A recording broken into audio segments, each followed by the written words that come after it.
Hello, mate. G'day, mate. How are you? Oh, sorry. I'm spending too much time with Australians these days. Yeah, I wonder what they would say if they Is it heard. really a week? Is it a week? Yeah, I wonder. And you know what I guess it must be. Yeah. You know what it's 2 days short of? I do. Yeah, my dad's 80th birthday, but I know that's not what you're talking about. That's not what I'm talking about. I mean, I met your dad once. He's a lovely guy, but it's not what I had in mind. 2 days. Yeah, doesn't look a day over 79. Yeah, 2 days, 80. Yeah. Shame that we can't be with him, but there you go. Cool. Yes, in 2 days' time, it'll be 1 year to the day since the version of Macanta that the world now has the delight and pleasure to prevail themselves of was released and launched and made available and whatever. Yeah, I might just stress it's not the version that's available today. We've done an awful lot in the last okay year. all right okay yeah I've got your strengths finder assessment here, and that's like totally on point with your strengths. It's like got to be deliberate, it's got to be exact. I guess to clarify, the version of Macanta which was separate from Infusionsoft became available on the 24th of February last year. So yeah, and we look back I'm sure we'll look back at that version of Macanta that was released a year ago on Wednesday, and it's as different today as that version of Macanta was from the previous one, if not more so. Yeah, I think even more so. Yeah. But yeah, so 1 year. There we go. Amazing what you get with a relentless focus on being better tomorrow than you are today. Yeah. So I have for you this week. So I've started doing these in a bit more organized fashion, because last week we released the what's new in Macanta. So it allows me to do a bit more the function that's in the app. So sort of break it up into interface improvements, bug fixes, and new features. Because the interface improvements and the bug fixes on these calls have always sort of been dismissed and not discussed. Yes. In favor of the new features. So interface wise, the main thing we do is the data object setup layout. Up a field and then you specify the details of that field. It's just been we've had different reasons. We never really sorted it out, and it was just this massive thing. It takes up a whole screen to set up one field. So that's just been rearranged, and it's just compacted it an awful lot. So it's just a lot easier to work with, and it doesn't sort of take over. Easier and faster, I imagine. Yeah, because it's just all close and it doesn't take over that. So did that, then some bug fixes. We've got an interface alert function that's tied to the Macanta queries, where you can say, show this alert if the contact I'm viewing meets the query, show this alert when they don't meet the query. And that negative side, the don't meet the query side, wasn't displaying correctly. So that's been fixed. Had an issue where... What's the use case? What's the use case for those alerts again? It gives you insight into the contact status without you going and viewing the data object. So when you load the contact, so let's say, for instance, you are the use case that brought it to the top of the list is you run memberships and you have mentor who have calls with the members. But the mentors don't have full access to the system. They can't change memberships. They can't view everything, all the events and everything that's been built into the system. So how do we get the mentors to know whether someone has an active membership of a particular level without them actually having access to all the membership information? Or there's education tracking for the mentorships. Well, when it loads up, how do I know you've attended the introductory seminar without giving you access to all the events information. So presumably also without having to dig down and find it. Yeah, I mean, find it's useful for people who even have got access. You build the query and you just say, okay, this is a query for people who have attended the initial introductory seminar. Okay, and then you can say those who meet the query display this message. So it just says this contact has attended the introductory seminar. For those who don't meet the query, just say this contact has not attended. So therefore, when you load the contact, it's there, it's in red, it's immediately on the screen without either needing to have access to the element that generates that alert or to have to go and look for it. It's just on the page. So you can have as many of those alerts as you want. Obviously, it gets to a point where if you've got too many alerts, then they're not alerts anymore. It's a bit like when you build general information. Data object types. Can you have more than one key contact? Well, you can say yes, but then they're not a key contact. it's sort of So that's working. And the other bug. Interesting. We must be a little bit out of sync here. Interesting for me there to see we are out of sync because I just heard myself back. The focus on that design philosophy, which was in Macanta right from the very beginning, which is show people what they need to see when they need to see it. Yeah. Because that makes them more effective and more productive. Yeah, because in this scenario, the mentor needs to know whether you've attended the initial seminar or not. That's all they need to know. So just tell them without them having to go and look in and amongst other information for that. So so then we just uncovered a thing which, when you build really big data object types with a lot of section tabs, it seemed to just get to a point where it loses track of in what order should they be displayed. Now, this is when you get to 20, 25 tabs. It just, for some reason, they just got jumbled and wouldn't go back. So that's been sorted.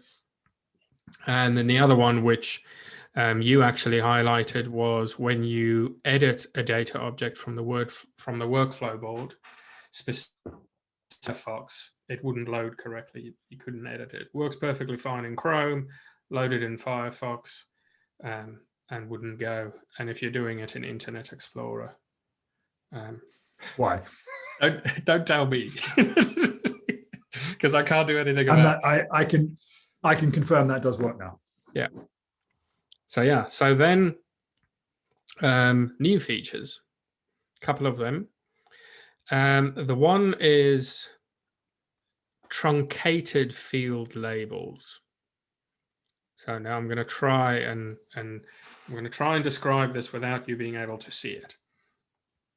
Okay. We know that a particular data object type cannot have two fields with the same name on it. No. Because otherwise, when you run automation and you say query this field and you're querying by the field name, it's like, well, there's two of them. What do you want me to do? Which one? Okay.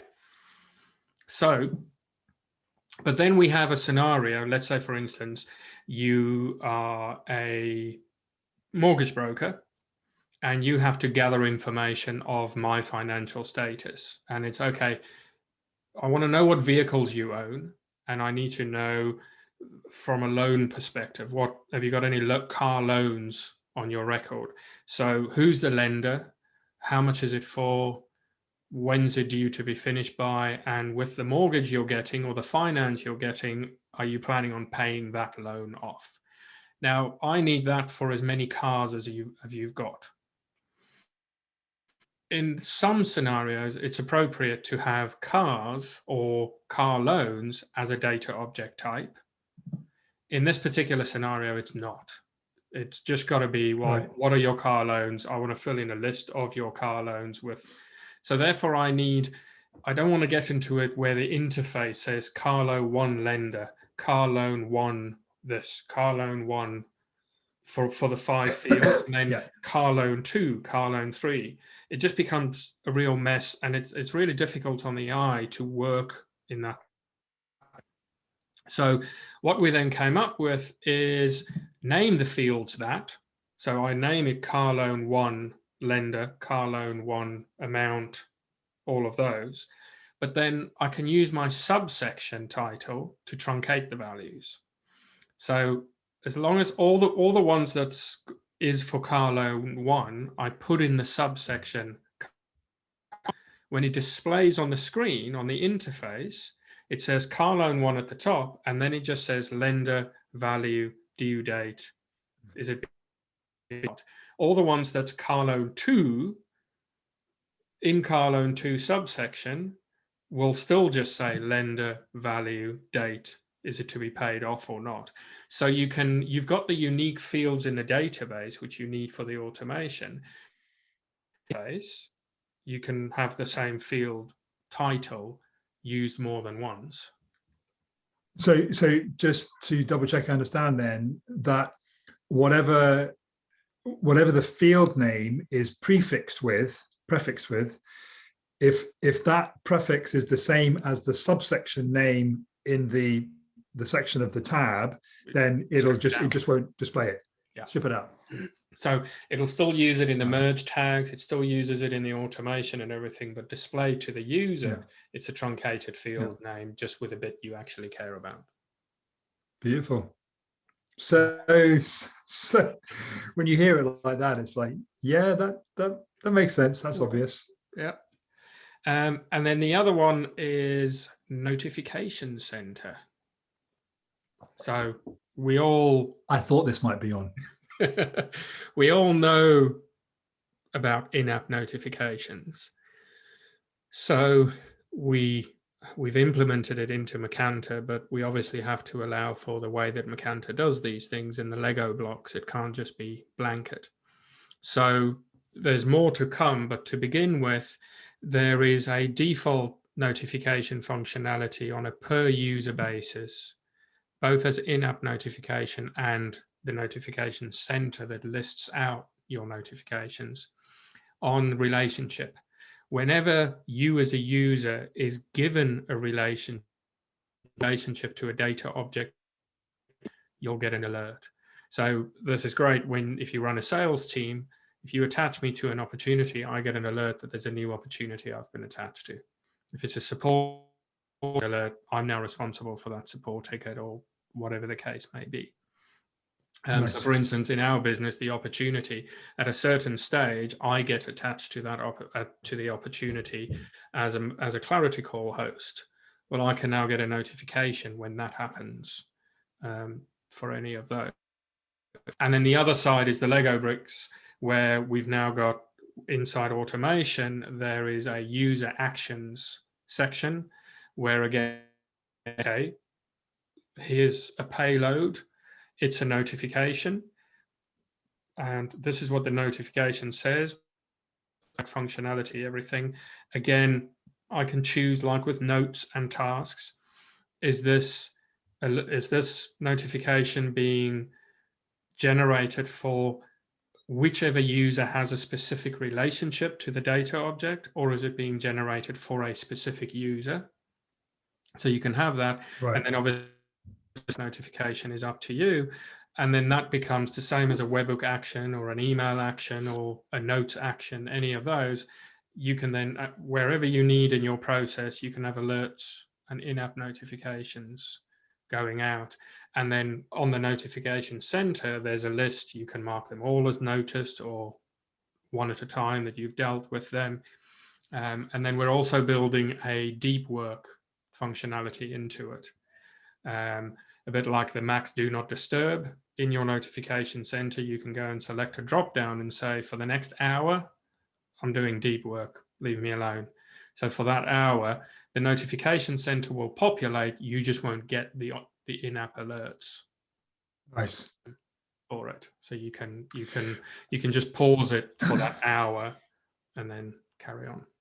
Yeah, because notifications are the bane of any kind of productive work environment. Yeah, if you want to ensure you reduce your productivity by 90%, just turn notifications on. and turn soon realize you notifications get nothing on. done. I know at one point we also discussed the potential of batching alerts. So like if I've already been alerted for this thing once in a day, don't alert me again, or wait until the end of the day and just send me one alert. Does that ring a bell? Does that make sense? Not really, because remember, we've built it into, because we've built it as a payload on the automation, it means it adheres to the same restart after rules as any other condition. So if it's the kind of alert that isn't, hey, you've been added to this opportunity, you're now responsible for it. If it's the kind of alert that's, hey, you need to do something with any level of urgency, then you just set your condition to restart after 1 hour. And therefore, if I haven't updated the data object to move that I've done the thing, then I'll keep getting, every hour I'll get reminded again. Yet again, I'm just reminded about how little I know of how Macanta works.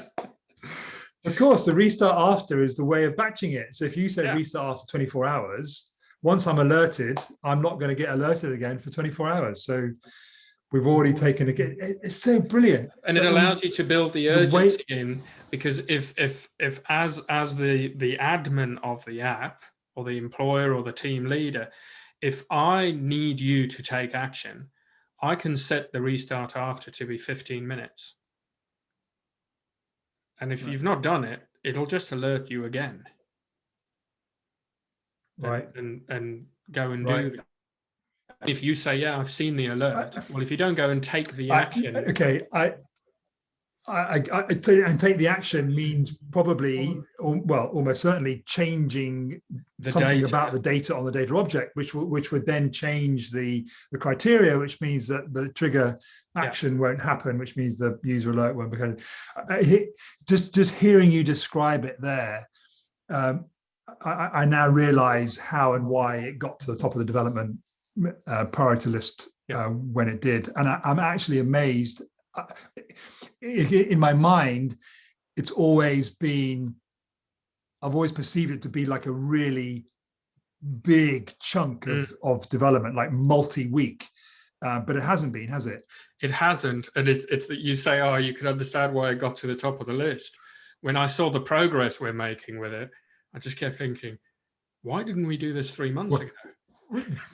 Why didn't we just squeeze it in? But you don't know. And why? But why is it, do you think, though, now that you've seen how it's been implemented, do you have any insight into why we've been able to develop it so quickly?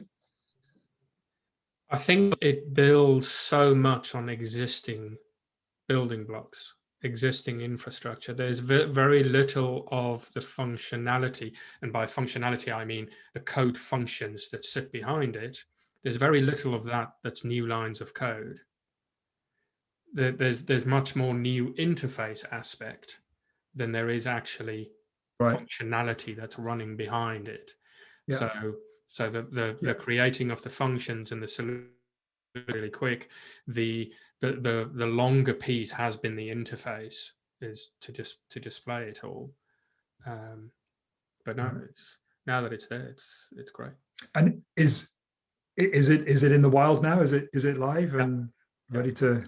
It's out and about. By the time anyone sees this, it'll be out and about. Rock and roll. Yeah. Amazing. So yeah, we'll see. You keep raising the bar for yourself, and every week I think, well, not every week, because there's not always a feature like Notification Center, but when something like Notification Center comes up, I was thinking, right, okay, well that's a new bar now. What's the next? Yeah. So brilliant. Well done. Well, I've got another call in a couple of minutes, so I'll jump onto that. Well done. I'll see you next week. See you. Same time, same place. Bye.